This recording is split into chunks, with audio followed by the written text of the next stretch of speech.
We made it. We made it. Over there.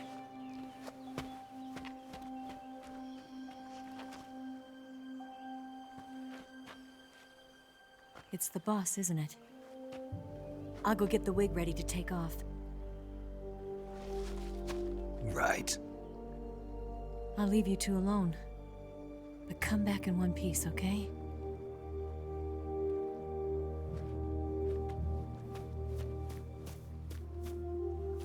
Promise me!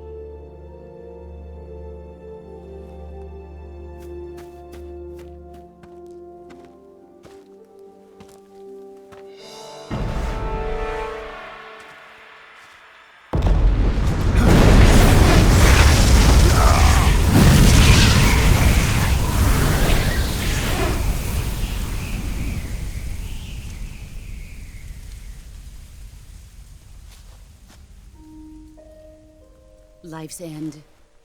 Isn't it beautiful? It's almost tragic. When life ends, it gives off a final lingering aroma. Light is but a farewell gift from the darkness to those on their way to die. I've been waiting, Snake, for a long time.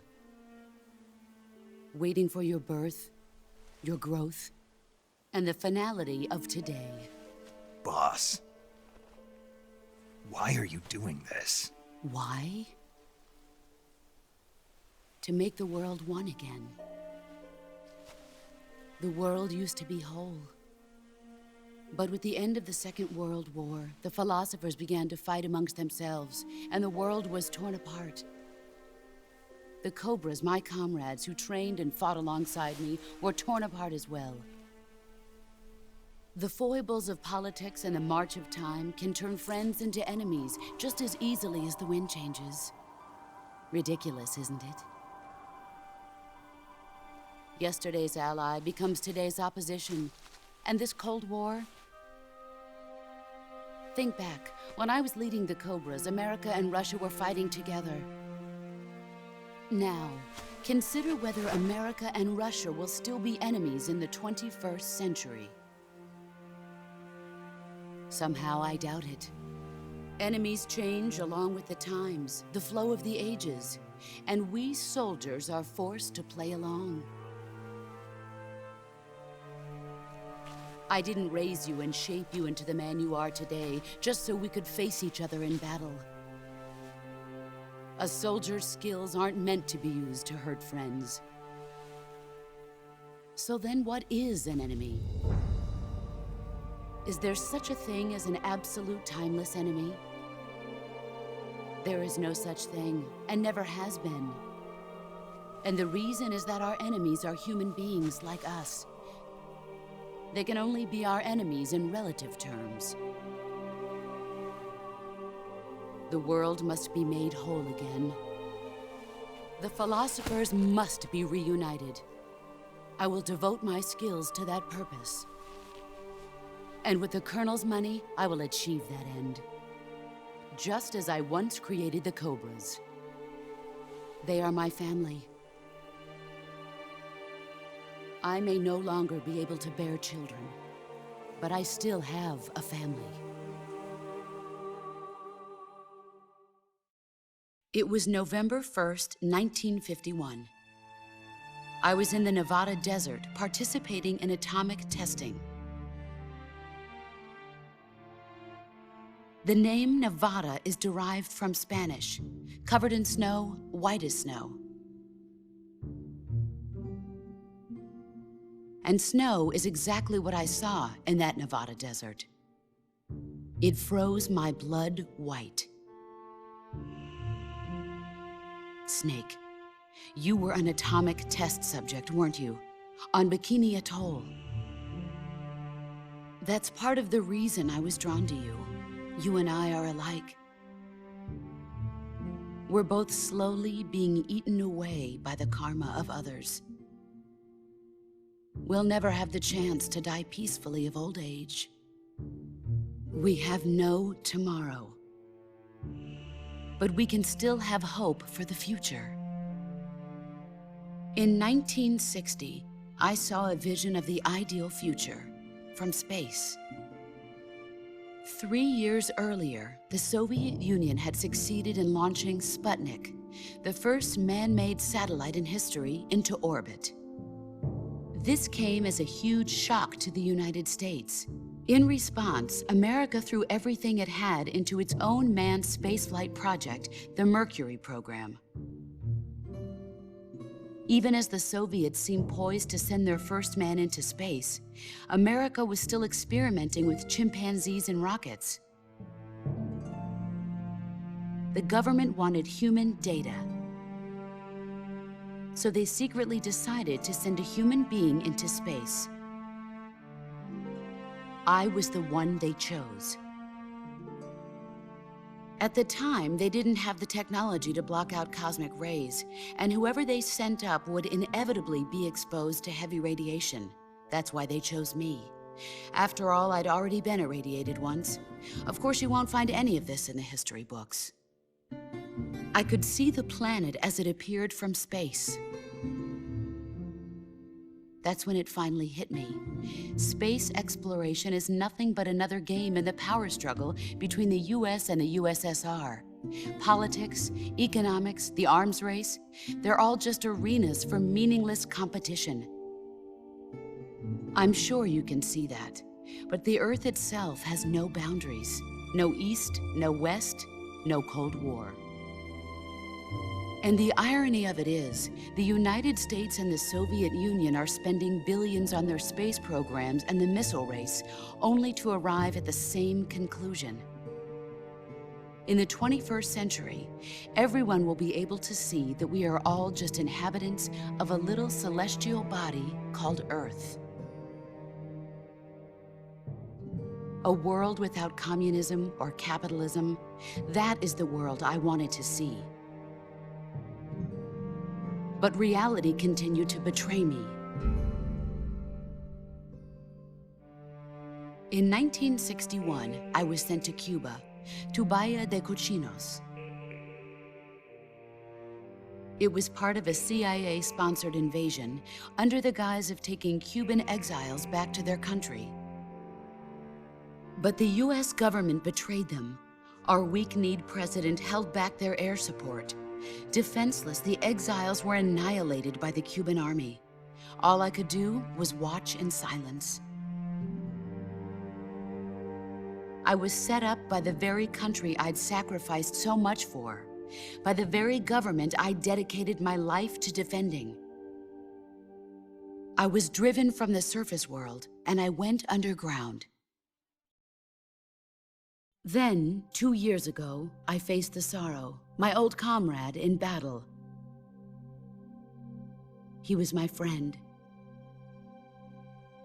But one of us had to die. I was left with no choice. The Sorrow gave his life for me. There is no enmity between us.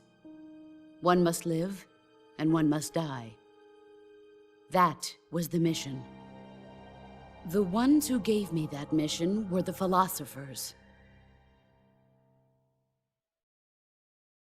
Early in the 20th century, the true holders of power in the United States, the Republic of China, and the newly formed Soviet Union gathered together in a secret meeting that would later be known as the Wise Men's Committee. The secret pact they formed there marked the beginning of the philosophers. But the last of the original members died in the 1930s. After that, the organization began to run out of control, and the Wise Men's Committee degenerated into a mere shell of its former self. The philosophers of today have no sense of good or evil. Their influence extends to countries and organizations involved in every aspect of every war. They have become war itself.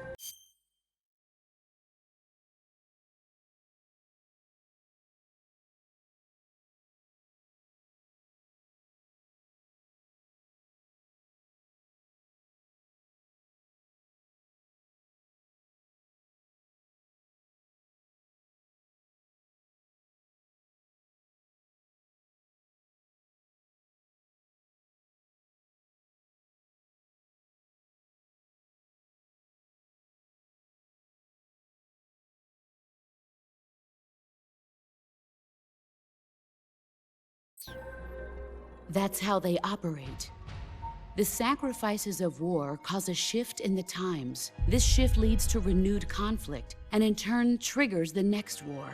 Like a nuclear chain reaction, each conflict sparks countless others, forming an endless spiral that will continue on for eternity. Do you understand what I'm saying, Snake? By consuming me and you, the philosophers intend to keep that cycle going forever. It was my father who explained all of this to me. He was one of them. You see, I am the last remaining child of the philosophers. But after he revealed the truth, my father was killed by that same shapeless, formless organization. And my father isn't the only thing the philosophers have taken from me. In June of 1944, the Cobras and I took part in the landing at Normandy. We'd been given a top-secret mission to locate and destroy enemy V-2 rocket installations. I was pregnant at the time. The sorrow was the father. I gave birth on the field of battle. A beautiful baby boy. But my child was snatched away from me by the philosophers.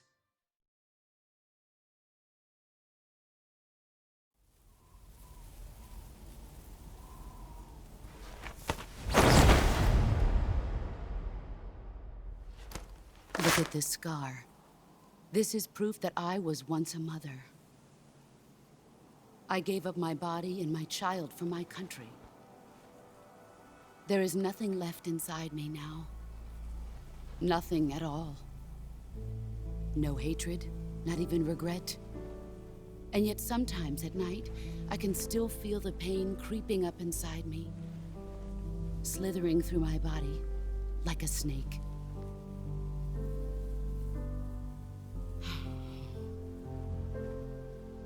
I've never talked this much about myself before. Thanks. Thanks for listening to me.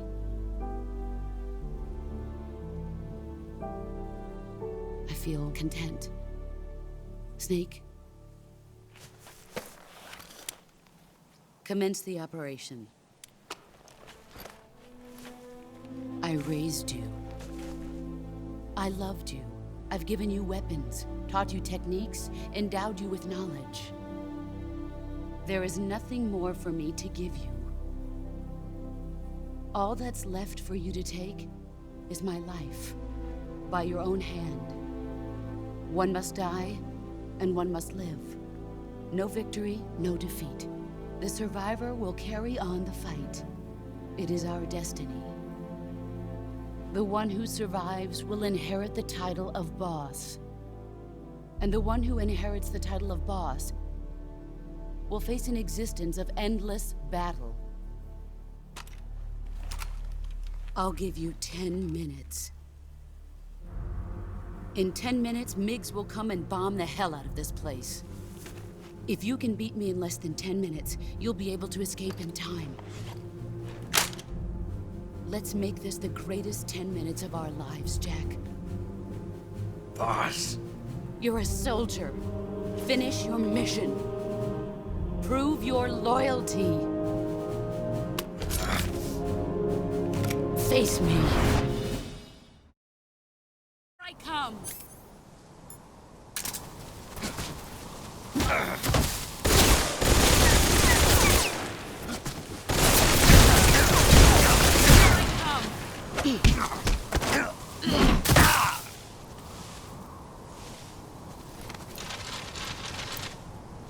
Is that all you've got?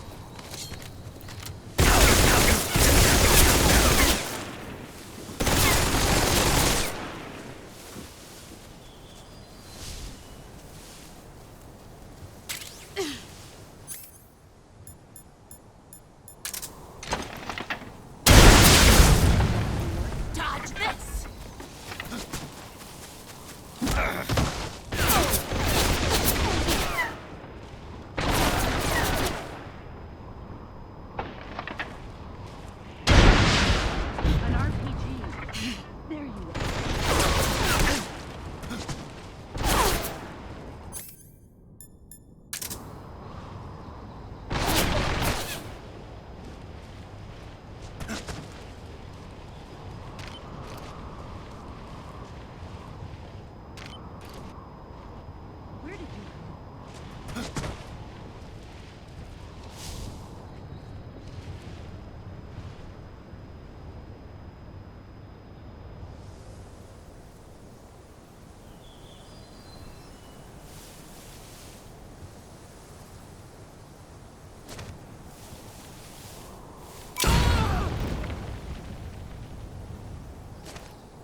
Where are you?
That's damn good. Not for honor, but for you. In my time, there's no I found it. Let's see what you're made of.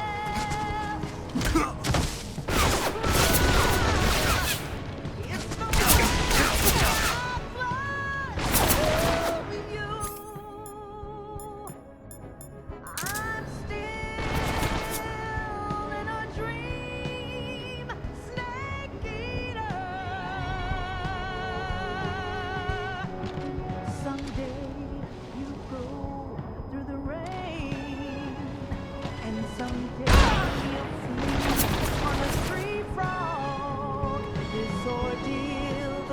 while to survive.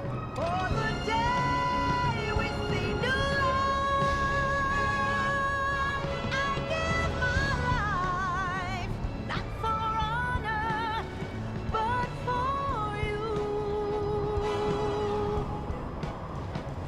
In my time, no one else.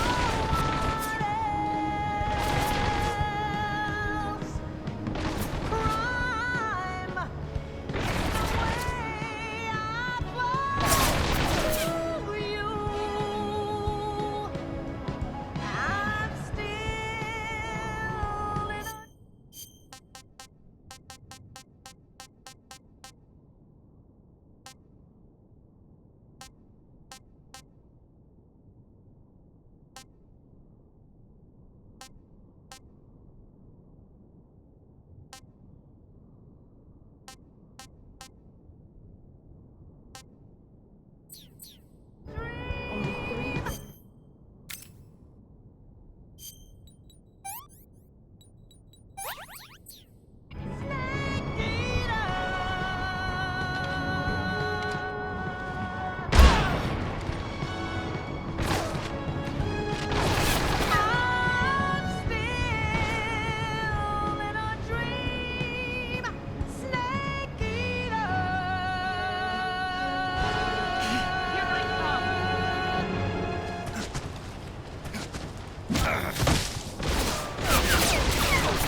This is the end.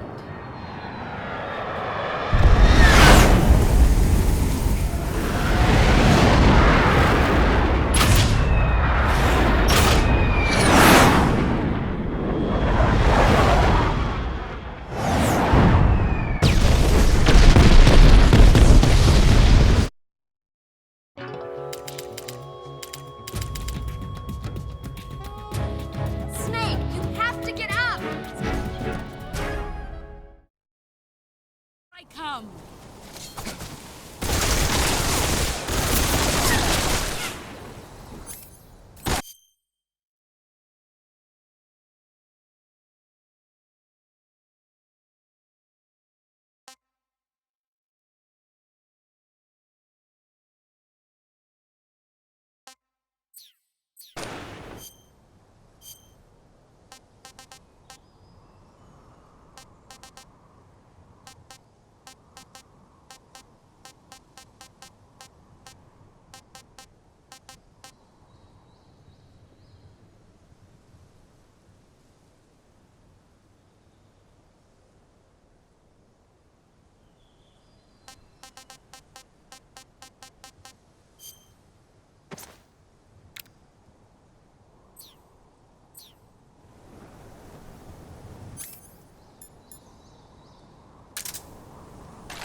that? He's gone.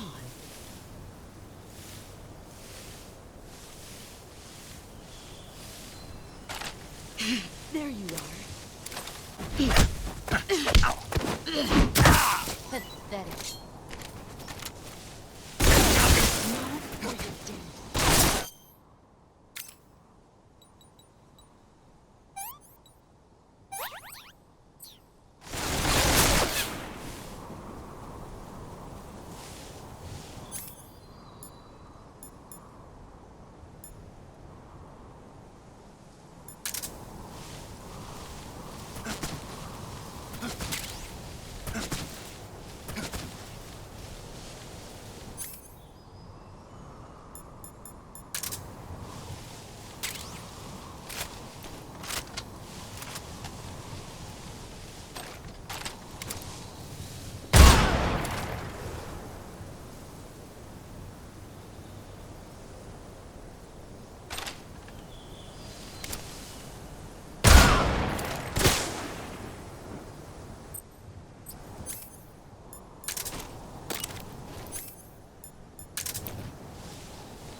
Where are you?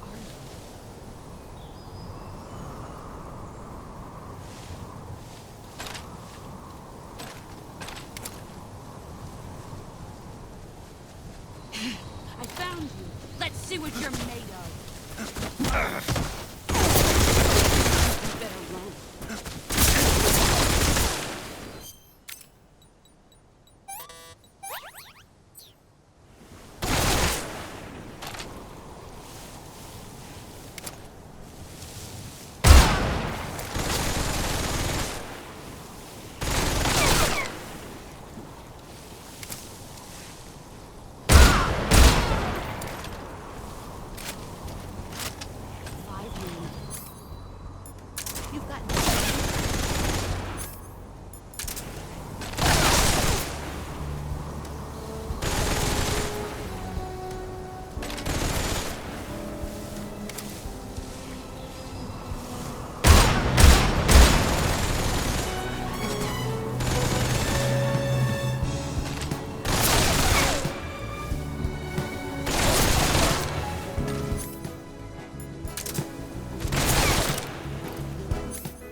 Take this. Keep it safe.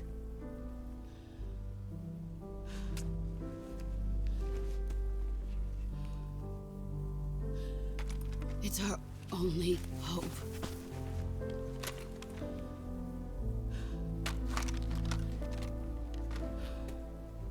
A patriot?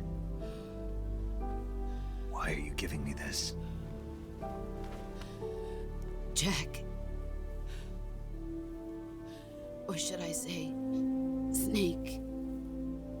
You're a wonderful man. Kill me. Kill me now. Do it.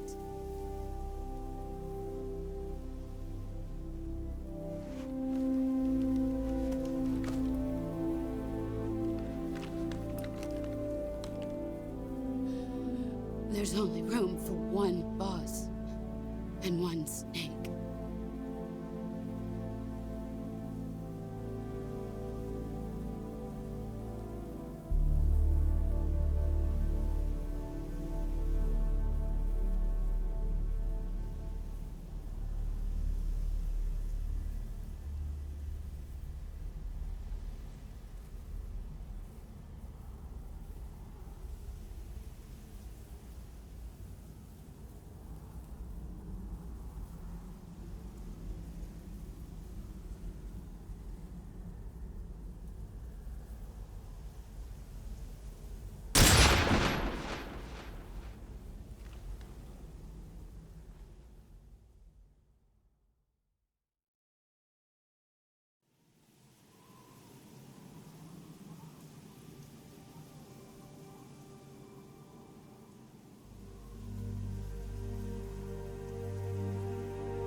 Ready to go, Snake?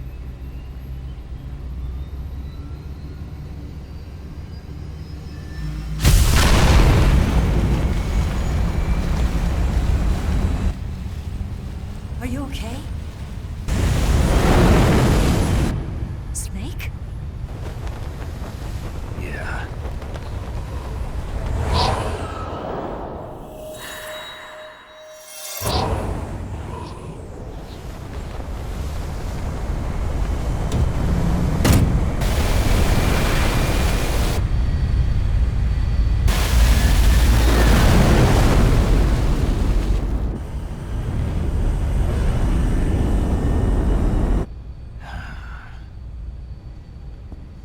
I told you you could trust me.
Too heavy!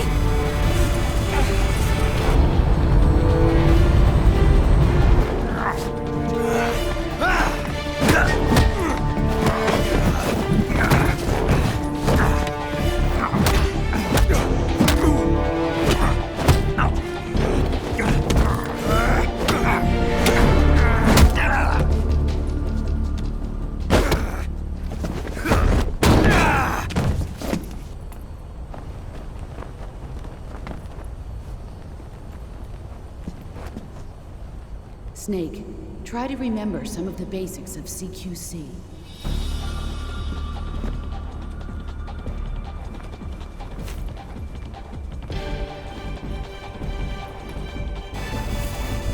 Not good!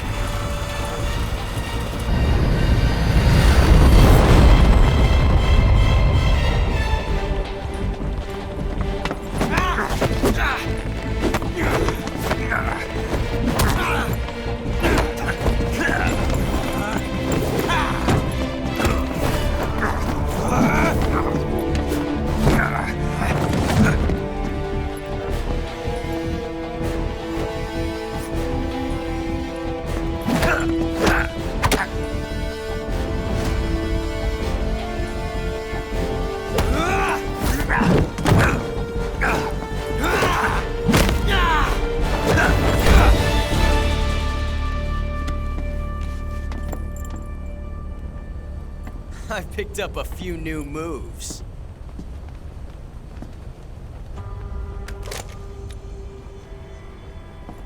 Huh. It doesn't feel right to shoot an unarmed man. But I'll get over it. Eva!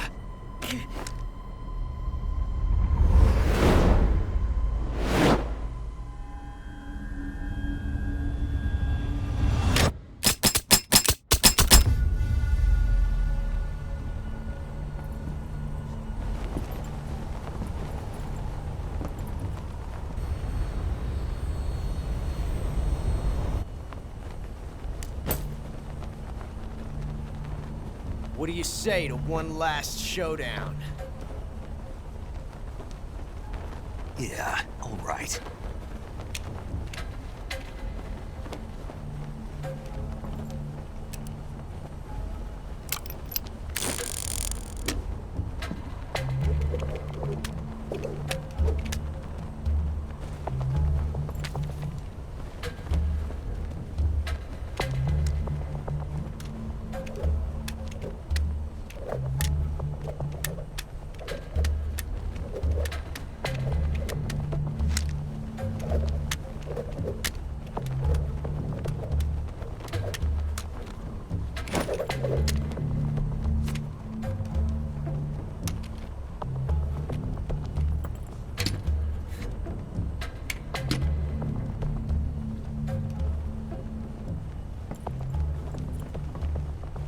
What's your name?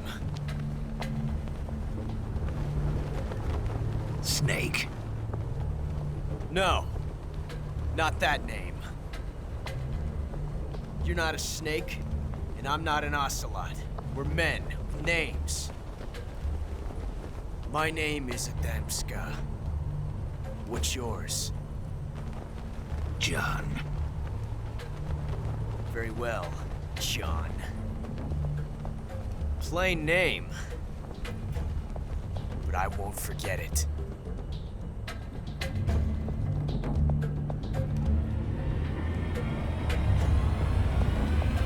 Come on!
It's a blank.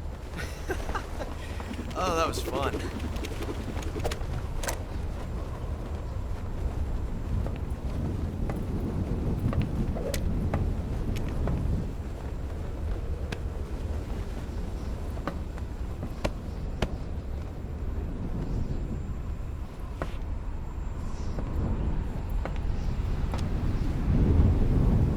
Till we meet again, John.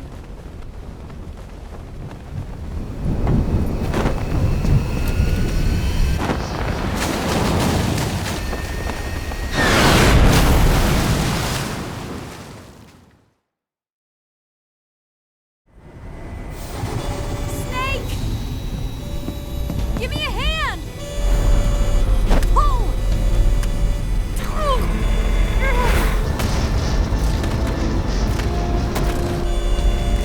Come on, pull up!